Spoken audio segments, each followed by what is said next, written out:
Yes! Bam! Oh my God. We could be talking a mother fortune. Holy that's a real painting. Many fans of Storage Wars know Darrell Sheets as the bold gambler who made huge finds and took big risks. But not everyone expected his story to take such a surprising turn. What began as a routine look into his past has suddenly raised new questions. Reports and insider claims hint that something deeper may be unfolding behind the scenes. Curious details are starting to surface, catching fans off guard. So, what exactly is being uncovered? And why is Darrell Sheets now at the center of such a shocking investigation? Darrell Sheets' investigation. On April 22, 2026, officers from the Lake Havasu City Police Department were called to Darrell Sheets' home after a report came in about a possible death. When they arrived, they found him with what appeared to be a self-inflicted gunshot wound to the head. The scene was quickly secured, and his body was later handed over to the Mojave County Medical Examiner's office so a full investigation could be carried out. Darrell was officially pronounced dead at the scene. He was 67 years old. The story of Darrell Sheets has suddenly taken a much darker and more serious turn, and now the police are officially involved. Investigators in Arizona have now confirmed that they are looking closely into troubling new claims about what Darrell may have been dealing with in the weeks before his death. These claims include ongoing and relentless online harassment, with reports suggesting that one specific person may have been targeting and tormenting him repeatedly. This information did not come from a random source.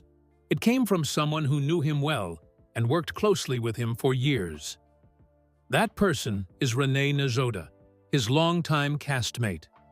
Renee is the one who brought these claims into the spotlight, and what he said publicly has now become part of an active police investigation. Shortly after the news of Darrell's death became public on Wednesday, Renee shared an emotional video on Instagram. In that video, he spoke openly and honestly, saying that Darrell had recently been dealing with intense cyberbullying and that it had deeply affected him. Renee explained that Darrell had even been posting about the situation himself, making it clear that the harassment was not a one-time issue, but something that kept happening over and over again. He urged authorities to take the matter seriously and not ignore it. His words quickly gained attention, and the response was immediate. That same day, the media outlet Page 6 contacted local law enforcement for confirmation. A spokesperson responded on the record, stating that they were aware of the cyberbullying accusations and that these claims are now officially part of the ongoing investigation. This is a major development because it shows that authorities are not dismissing the situation. They are treating it as an important piece of the puzzle in understanding what really happened. As the situation unfolded, Renee shared something even more personal, something that deeply touched fans. He revealed the truth about his relationship with Darrell, a relationship that many viewers misunderstood. On screen, the two often appeared as rivals, constantly competing, arguing, and trying to outbid each other. But according to Renee, that was only part of the story. Behind the cameras, things were very different. He explained that while they were both strong competitors and had their disagreements, there was also respect and friendship between them. They spoke from time to time, and Renee described Darrell as an incredibly hard-working man who cared deeply about his family, more than almost anyone he had ever met. For 13 seasons, fans watched their intense rivalry play out on television, filled with dramatic moments and heated exchanges. But in reality, these were two men who understood each other, supported each other in their own way, and shared a bond that viewers rarely got to see.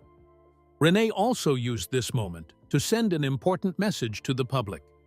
He reminded everyone that just because people appear on television does not mean viewers truly know who they are or what they go through in their personal lives. He spoke strongly against cyberbullying, warning that words and actions online can have real and serious consequences. People often have struggles that others cannot see, and constant harassment can push someone to a breaking point. In today's world, where anyone with a phone can reach out and affect someone else's life, public figures like Darrell face a level of exposure that comes with hidden pressures. For someone who spent 13 years sharing his life with viewers, that attention may have come at a cost many fans never considered. Darrell's final Facebook post, shared back in February, showed a peaceful moment, him simply walking his dog and enjoying a quiet afternoon in Arizona. It was a reminder of who he was away from the cameras, a regular man appreciating simple joys. Now, his loved ones, including his partner Kimber, his son Brandon, who worked alongside him for over a decade, his friends, castmates, and fans, are left searching for answers. Authorities, including the local police and the Mojave County Medical Examiner's Office, are continuing their investigation as more details come to light. At the same time, the conversation that Renee started continues to grow. It is a conversation about kindness, responsibility, and the unseen struggles people face. Darrell Sheets was one of the many real, hardworking individuals who helped shape the golden era of reality television. He invited viewers into his life, shared his journey, and entertained millions.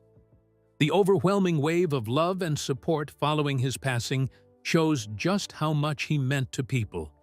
And now, as the investigation continues, many are reflecting on an important truth. Sometimes, what people need most is understanding and kindness. So, how was his journey? Was it that of big wins and tough losses? Let's find out. Darrell Sheets' journey. Most people first heard the name Darrell Sheets through Storage Wars, the A&E reality show that first aired in 2010 and quickly turned him into a familiar face across households. But what many didn't realize is that long before the cameras ever showed up, Darrell had already built a life and a reputation in the storage auction world. By the time he stepped onto television as one of the original cast members, he had spent over 30 years mastering his craft. Television didn't create Darrell the buyer. It simply discovered him. By then, he was already seasoned, with rough, hard-working hands and decades of sharp instincts guiding every decision. The cameras just captured what he had been doing quietly for years, digging through forgotten storage units, spotting hidden treasures, and turning overlooked items into valuable finds. Before reality TV fame, Darrell had already made a fortune through his work. Over the years, he became known for having an eye that others didn't, an ability to see value where most people saw junk. That skill led him to incredible discoveries, like original drawings by Pablo Picasso, historic letters written by Abraham Lincoln that sold for around $15,000, and rare comic book collections worth as much as $90,000. These weren't just lucky finds. They were the result of decades of experience and a deep understanding of the business. But behind the success, his personal life told a more complicated story. Like many people who live in high-risk, high-reward worlds, his life outside of work had its ups and downs. Darrell had 2 children, his son, Brandon Sheet, who followed in his footsteps and even appeared with him on the show, and his daughter, Tiffany Sheets, who chose a quieter life away from the spotlight. As the years went on, Darrell also became a proud grandfather. He often spoke about his granddaughter, Zoe, sharing moments of joy and showing just how much that role meant to him. It was clear that, beyond the auctions and the fame, family brought him a kind of happiness that nothing else could. His romantic life, however, was far from steady. His marriage to Kimber Woelfel ended in divorce in 2016. After that, he was briefly engaged to Romney Snyder and later had a relationship with a businesswoman named Patty Rich. Much like the unpredictable storage units he built his career on, his love life was full of unexpected turns, sometimes promising sometimes uncertain, and always changing. There were moments that showed his personality in a different light, too. In one tense exchange, he was asked why he didn't bid higher on a unit, and his answer revealed a sense of loyalty beneath the competitive surface. He explained that he had extended goodwill to someone's brother and expected the same respect in return. It was a reminder that even in a tough, competitive business, Darrell valued relationships, and that, more than anything, is what people remember about him. On screen, he came across as bold, aggressive, and always ready to take risks. But those who truly knew him saw something deeper. They describe a man who cared deeply about the people in his life, his family, his children, his grandchildren, and the connections he built over the years. After his passing, his Storage Wars co-star Renee Nazoda shared that Darrell cared more about the people around him than anyone he had ever met. However, that kind of description doesn't match the image of a ruthless competitor. Instead, it paints the picture of a man who understood what truly mattered and held on to it tightly, no matter how much the world around him changed. So, if Darrell Sheets had already created a solid life, earned respect, and built his business long before he ever appeared on television, what did the cameras truly add to his story? And in the end, what price did he pay for the fame and attention they brought into his life? How did he get to fame? Let's take a closer look. The rise of Darrell Sheets. When Storage Wars first aired on December 1st, 2010, the idea behind it sounded almost too simple to become such a huge success. People would bid on abandoned storage units without really knowing what was inside them. They were allowed only a quick glance before placing their money on the line. Once someone won the auction, everything inside that unit became theirs, and the cameras would follow every moment that came after. The excitement, the disappointment, and sometimes the shock of discovering something valuable. What made the show so gripping was not just the concept, but the feeling behind it. There is something deeply human about standing in front of a locked door and wondering what secrets are hidden behind it. That curiosity, that tension, is something everyone understands. But the real magic of the show came from the people. Each buyer brought their own personality, their own style, and their own way of taking risks, turning a simple idea into something full of life and emotion. Among all the original cast members, Darrell Sheets quickly stood out. He wasn't just another bidder in the crowd, he became one of the most recognizable and memorable faces on the show.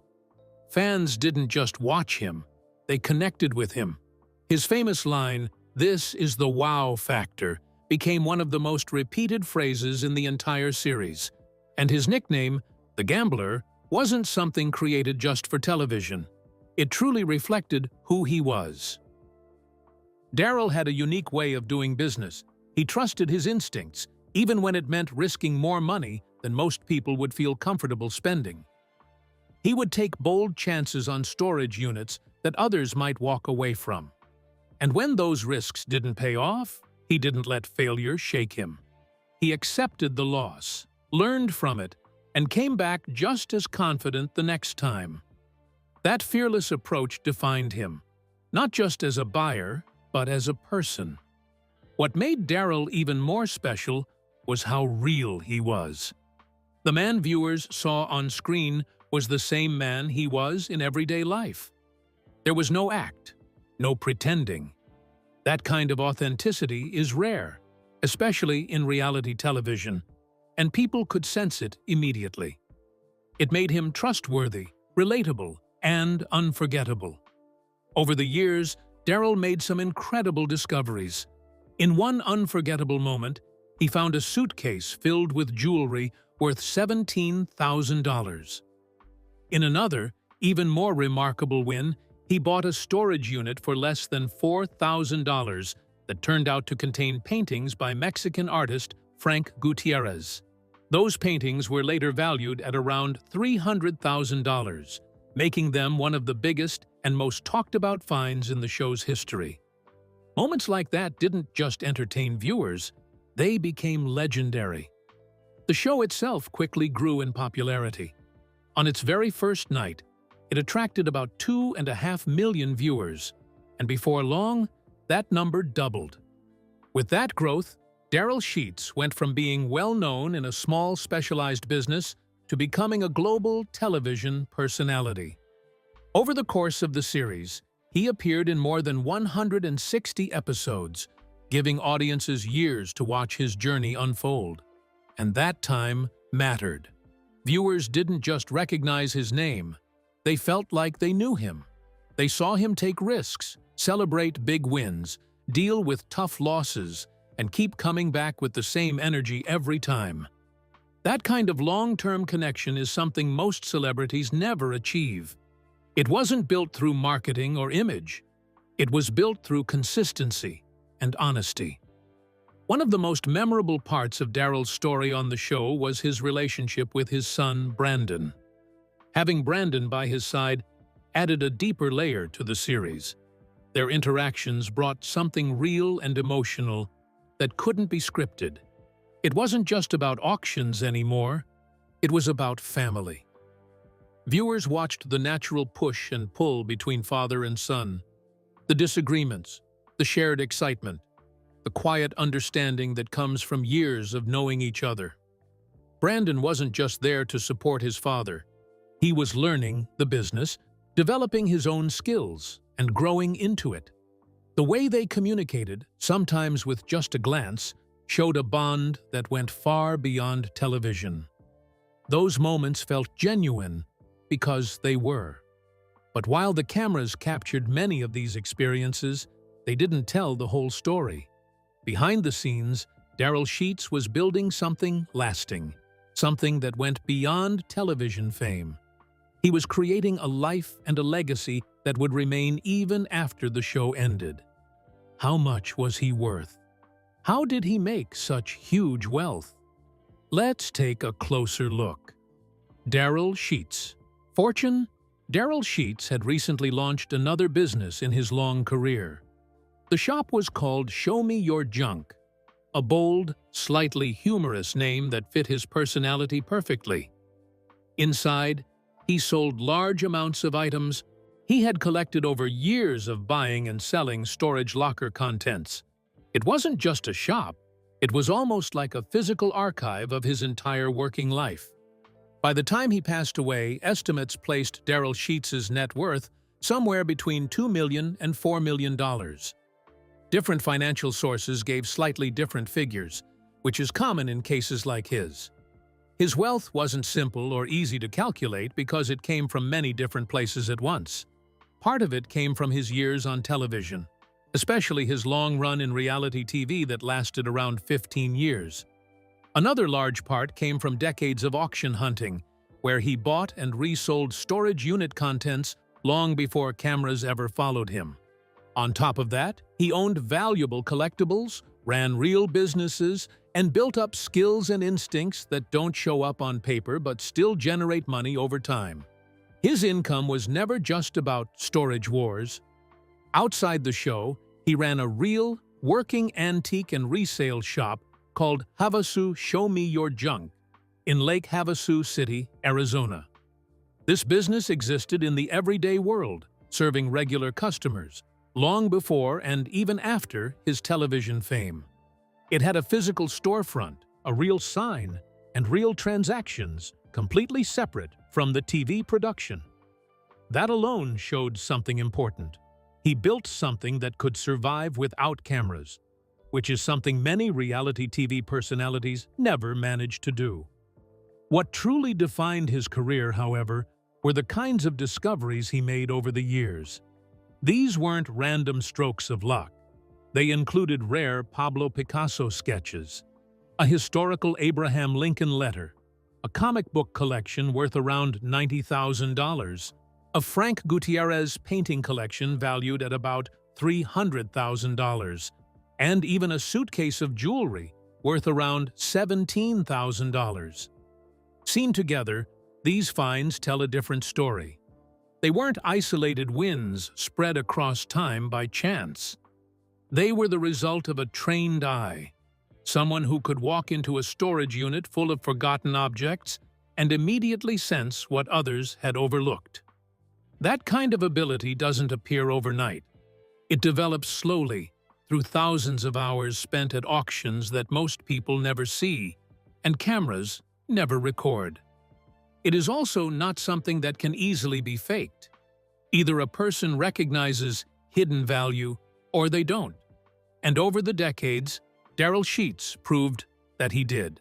While it has not been officially confirmed through legal documents, his estate is widely expected to be passed down to his son, Brandon, and his grandchildren, Zoe, Adeline, and Layden. Brandon currently works in real estate in Arizona. He and his wife, Melissa, are raising 2 children, Adeline and Layden.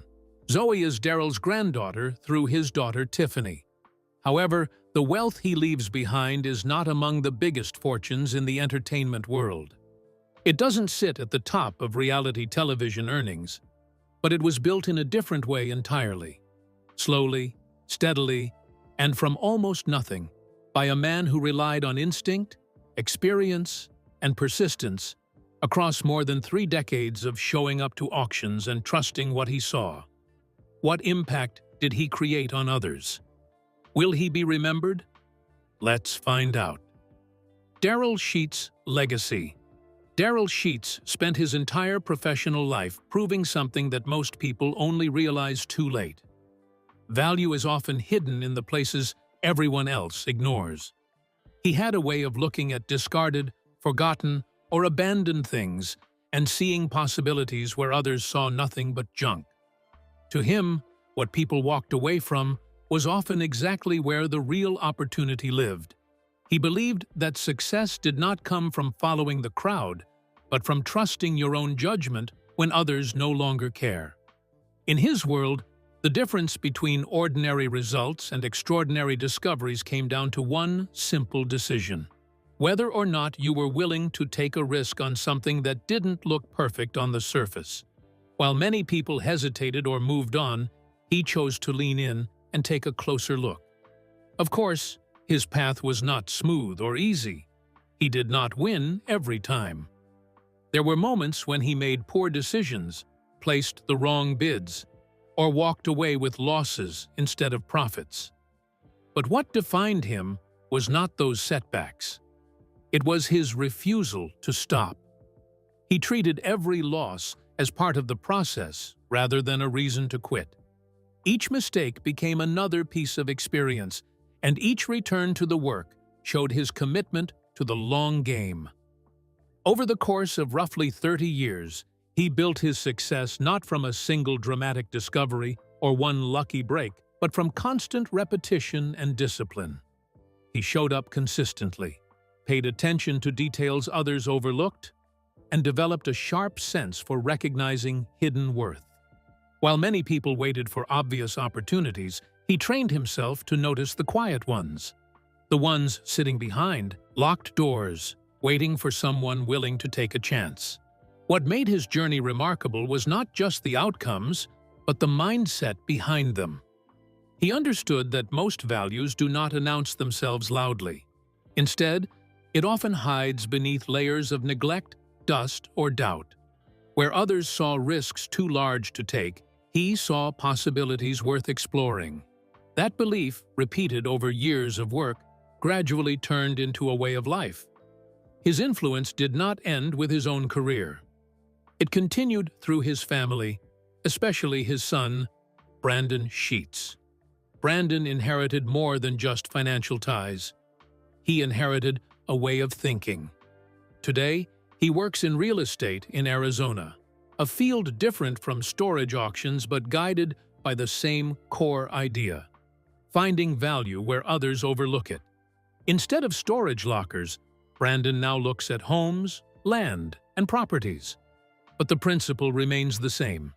He uses the same instinct his father developed over decades: the ability to recognize potential in things that are undervalued or misunderstood. Whether it is a property others dismiss or an opportunity others hesitate to explore, he carries forward that inherited sense of judgment. The legacy Darrell passed on is not something that can be measured in dollars. It is not a physical inheritance that can be divided or spent. It is something more lasting and less visible. It lives in how Brandon thinks, how he evaluates risk, and how he responds when others doubt what he sees. It shows up in those quiet moments when he chooses to trust his own perception instead of following the majority opinion. That kind of inheritance is more durable than any estate. Money can be lost, spent, or divided, but a way of thinking can continue for generations. It shapes decisions, influences behavior, and becomes part of how a person moves through the world. Meanwhile, Darrell's grandchildren, Zoe, Adeline, and Layden, are still too young to fully understand what their grandfather built, or what he passed down. To them, he is a name they will hear in stories, a figure connected to television and public recognition, and a man who lived a life that reached far beyond their current understanding. As they grow older, they will come to learn that millions of people watched him, respected him, and followed his journey. They will hear that he built something meaningful from very little over the span of decades, in a field that most people never paid attention to. They will also learn that behind all of that public attention, he was deeply devoted to his family in a way that people around him could clearly feel. But alongside those stories will be something more difficult to process: his absence.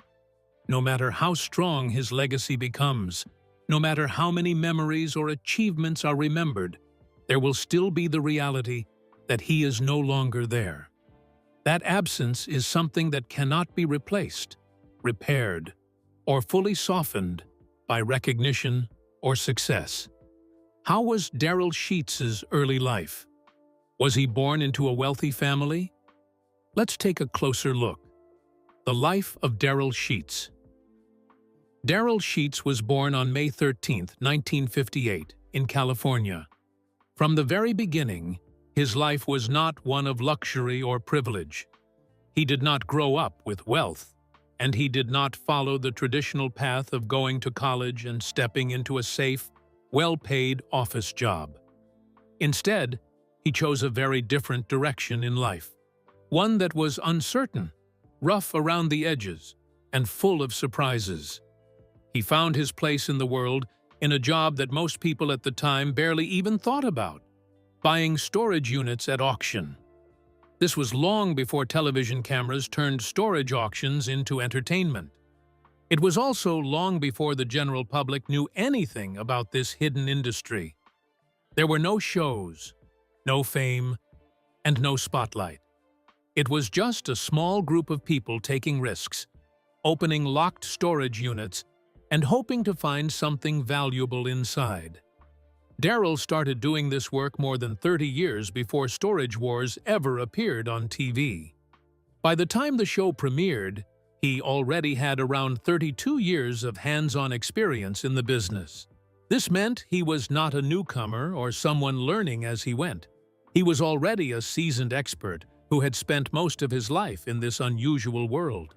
For Darrell, buying storage units was not just a way to make money or pass the time.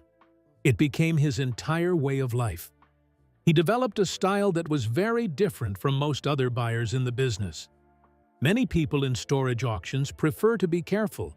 They look for units that seem safe, where they can make a small but steady profit without taking big risks.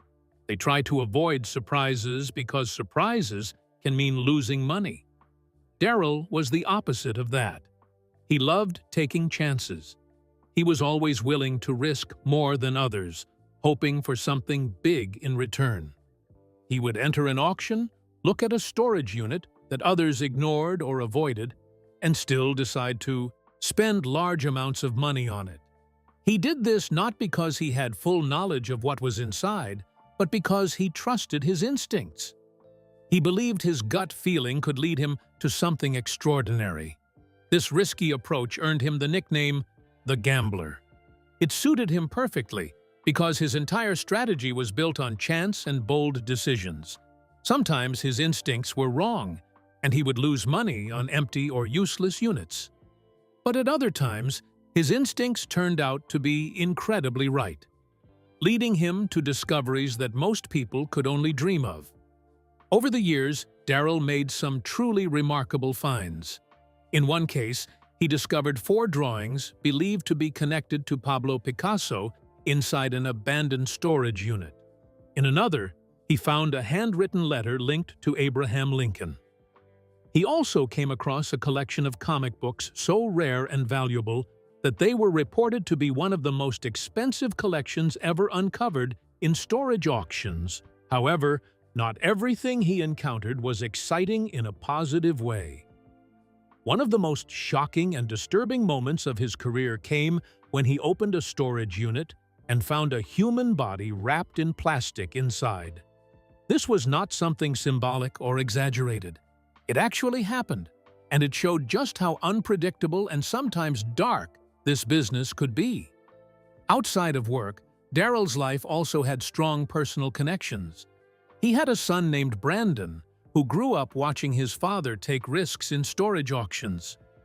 Over time, Brandon became interested in the same work and eventually joined him as a business partner. Their relationship as father and son working together became one of the most memorable and loved parts of Storage Wars once the show began. While driving on a highway in California, he once noticed a woman named Kimber Werfel in another car. He was so struck by her that he wrote his phone number on a piece of paper and pressed it against his car window in an attempt to get her attention. Surprisingly, this bold and simple gesture worked, and the two eventually connected and started a relationship. He often described Kimber as his trophy wife, and their relationship became a noticeable part of his life during the years he was on television. They appeared affectionate and close in public, sharing many moments together in front of the cameras. Although they later divorced in 2016, reports suggested that they stayed on friendly terms afterward. He was loud, energetic, humorous, and highly competitive. He had a big personality that filled every scene he was in. At the same time, he was also a working-class man who had spent decades doing tough, unpredictable work in hopes of striking it big. So, what do you think about the investigation into Darrell Sheets' demise? Share your thoughts with us in the comments section. Don't forget to like and subscribe.